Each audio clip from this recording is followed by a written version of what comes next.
I'm Cody Pasby, and you're watching the San Francisco Giants Fan Show on Fan Media Network. What's going on, everybody? Cody Pasby back with you for another edition of the San Francisco Giants Fan Show right here on Fan Media Network. Opening weekend is now behind us. Only 3 games this season so far, but that doesn't mean there isn't plenty to talk about with Matt Faulcon, who is a contributor to Talkin Baseball with Marty Lurie on KNBR. You can follow him on Twitter at Matt_Deuce. Matt, thanks so much for joining me, man. Thanks so much for having me, man. This is exciting. I'm looking forward to it. Yeah, appreciate you for hopping on. And like I said, only 3 games this season. But if there's one thing we do in sports radio and sports podcasting, it's make big, grand assessments with only a few games under our belt. But there was a lot to see this weekend. There was a lot to take in. I think the biggest thing for me, the biggest takeaway this weekend, Giants are 2-1, a series win against the Marlins, but it's the debuts this weekend of the rookies, of Joey Bart specifically. And today, I think the biggest shock for a lot of Giants fans late last night, I don't think anybody expected that Heliot Ramos was going to be making news and going to be called up. A pretty surprising call up for Heliot Ramos and an incredibly impressive debut for the young man.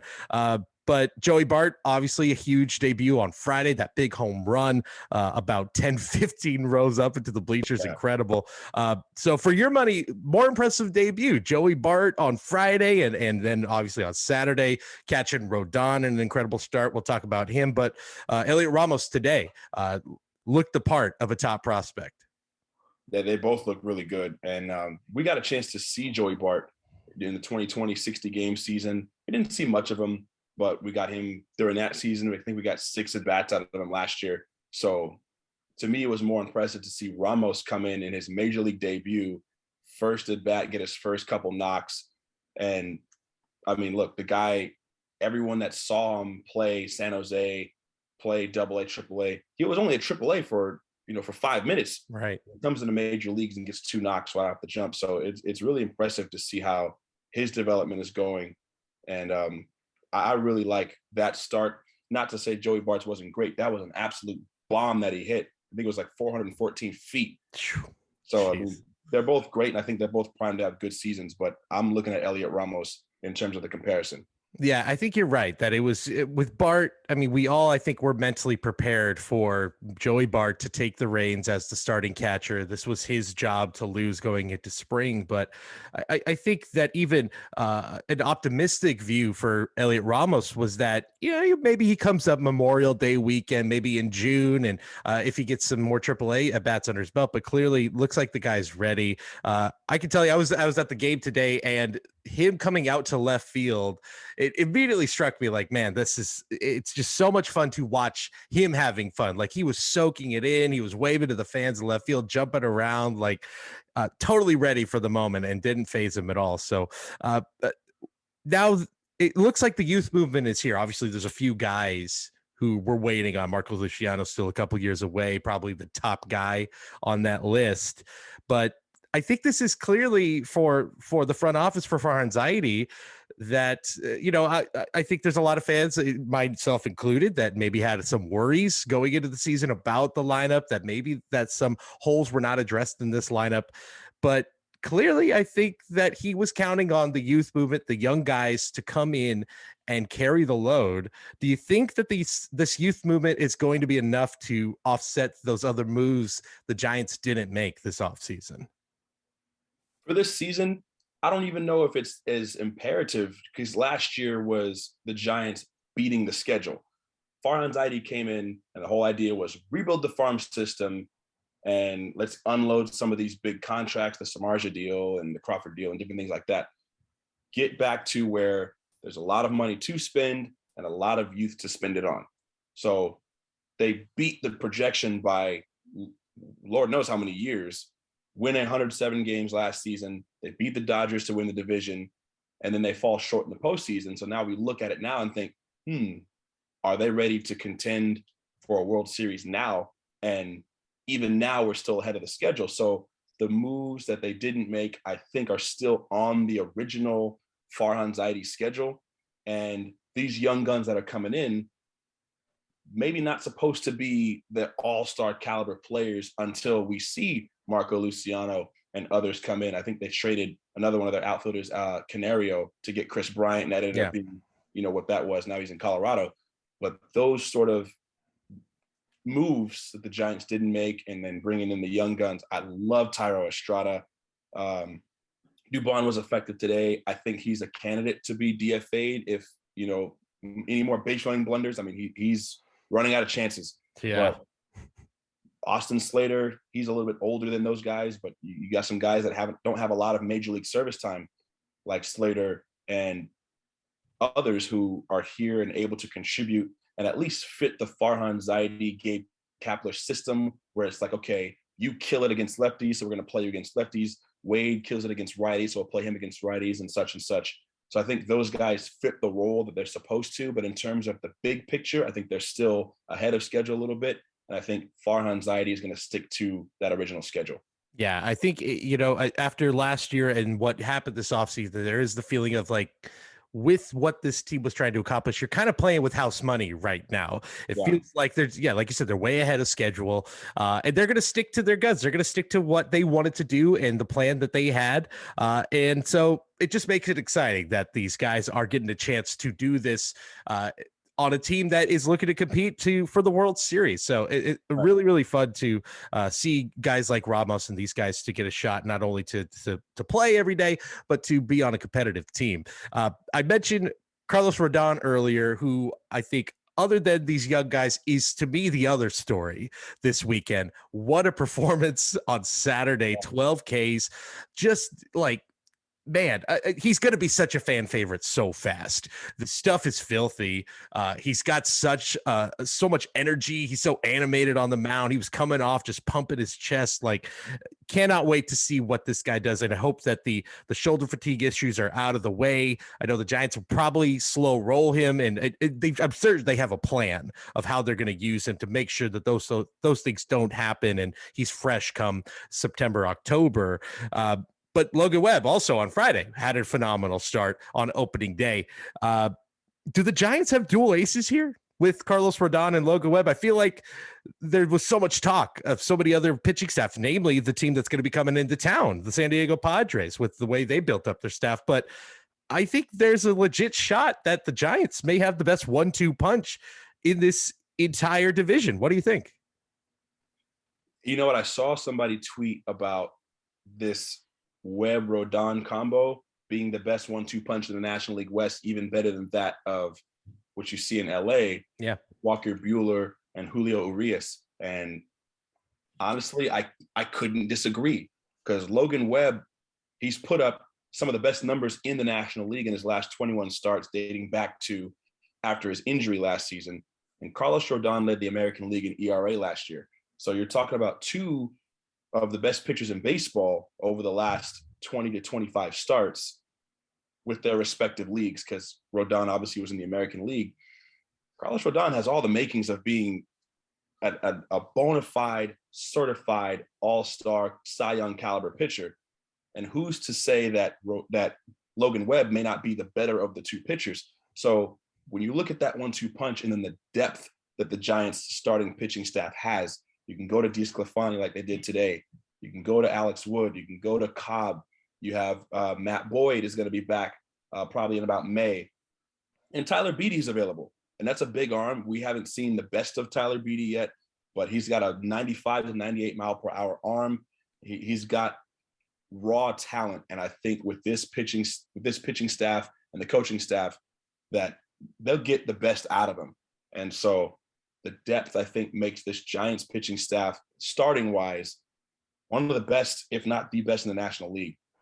Yeah, it's hard to argue, especially, I mean, there's even names that like Jacob Eunice, who's going to be in the minors, and probably is going to be a guy that they bring up and down. Carlos Martinez, I actually completely forgot about him near the end of spring, thinking, oh yeah, there's a guy who, just was on an all-star team a few years back, no big deal, who they could call on at any time. There's just an incredible amount of depth, and if there's one thing I trust, it's that this the coaching staff, I should say, has the plan. They know what they're doing. And I think that you're also seeing like a lot of players are specifically pitchers want to come here now to work with this staff, obviously play in that ballpark, but really work with that staff and say, what am I doing wrong that you guys are seeing, and fine tune their game. You saw it with Gausman, you saw it with DeSclafani, Alex Wood as well. And it's exciting to see what they can do with guys, the caliber of talent like Logan Webb, like Carlos Rodon. We've been very positive here, but I do want to hear maybe like I said, it's only 3 games, but we got to overreact a little bit. Any overreaction over these last 3 games? Something you've seen that maybe is a bit of a red flag with this team? I guess, like, for me, some of the defense has been a little spotty here and there. I know not having Evan Longoria really hurts, but Wilmer Flores over at third does leave a little bit to be desired defensively. There's some late inning troubles. I know, again, the defense kind of bit them in the 9th inning on Friday, but Camilo Doval was really going, depending on that slider, a little too much, like he did in Game 5. So any red flags for you early in the season here in that 3-game set? For me, it's the bullpen. Just looking at, I mean, yes, the offense has to score more than 1 run. They lost 2-1. We had a game today where they won 3-2. You'd like to score more than 3 runs. 6 runs they scored in Game 1. That should win it for you, and it almost didn't. It was a situation where they had to pull off the miracle Giants comeback in the 9th inning, and it was quick. It was lightning quick. Tyro just knocked one out of the yard real quick, and boom, tie game. But it was a struggle with Doval giving up the home run, like you said, too many sliders. And that's, look, he's got a fastball. He throws 100. It's a very unapologetic fastball. Exactly. Use it. You got to use it. And so that was kind of the initial red flag, seeing that both Doval and McGee gave up runs early. That was a bit of a red flag. But I look back at last year and how well this bullpen pitched. Giants had the 2nd best ERA among all teams in baseball. And so when you see that kind of production from this bullpen, from the starting staff, it makes me feel like they'll find a way. They'll bounce back, and they'll get into a rhythm. But so far, the starters, as good as the starters have been, you expect a little bit more sharpness from the bullpen. And they really stepped up today. They were really good today. But the first 2 games of the series is where the red flag was. Yeah, I agree. I think today was a day where I think everybody took a little bit of a deep breath and was like, okay, they were statistically one of the best bullpens in baseball. But yeah, that first month of the season, I think loomed large for a lot of people, especially come playoff time where some of those bullpen issues started sprouting up again. But yeah, a big sigh of relief today, especially they didn't have to go to those late inning lockdown guys. I mean, Dominic Leone closed out the game today. So definitely a confidence boost going into that series against the Padres. I do want to touch on Doval because I totally agree. Like, you throw 100 miles per hour, man. Just throw 100 miles per hour. Until it doesn't work, then yeah, go ahead. Play around with the slider, play around with some off-speed stuff. But like, guys get away with using what Jake McGee gets away with using basically the same pitch every time. Mariano Rivera, I'm not saying that Doval's Mo Rivera here, but guys can make a living off of one pitch, and especially if it's, again, triple digits every single time. But last one for you, Padres coming to town. No Fernando Tatis early in the season here. And I know they did just look pretty impressive other than that opening night loss against the Diamondbacks. Bounced back pretty well over the last few days.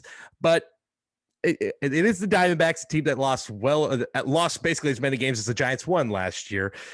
Without Fernando Tatis Jr., does this team scare you as much as it did a year ago? I know, again, the starting staff, a lot of names there, but without Tatis, for me personally, just doesn't feel like there's that intimidation, I guess, with the Padres.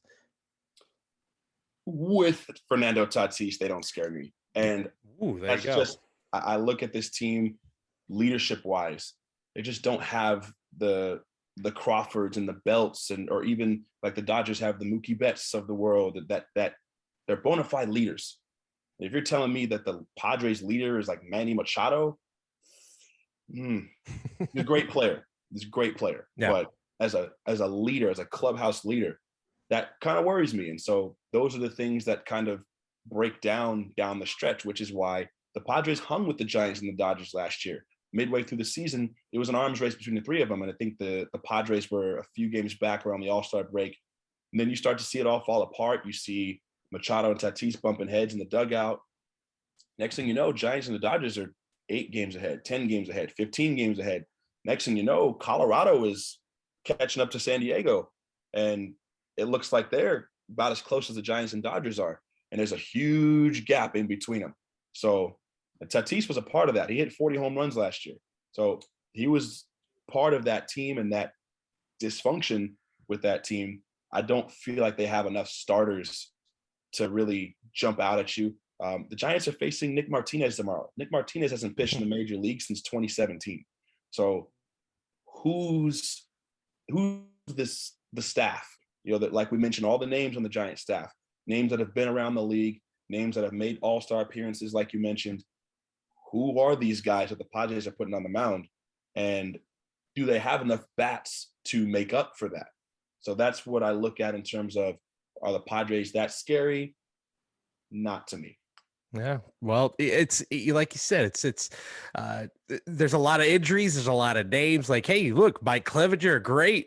When's he gonna pitch? Right. We want to see the guy get back. Blake Snell, a guy who won a Cy Young, didn't look very good at times last year for most of the season, really. So, yeah, until they can prove it, it's in a weird way, part of me wants them to be good because it would make it more fun in the NOS. It would be a great storyline, but yeah, until they can prove it, and until Tatis can, not get on the motorcycle in the off season, then maybe we could.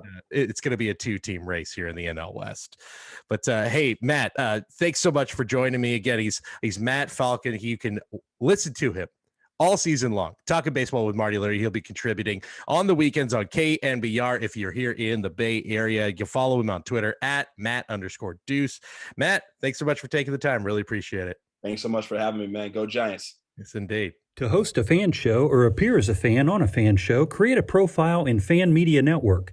Then look for the news page in our website and fan show resources page. Help yourself. We give show hosts a show graphic in team colors, a simple short show format, tips on pre- and post-production, ideas to get fans and guests on your show, Apple News distribution, and show sponsorship sales and services to help featured show hosts earn money. Show hosts use our iPhone app to publish their shows. Our website supports Android users.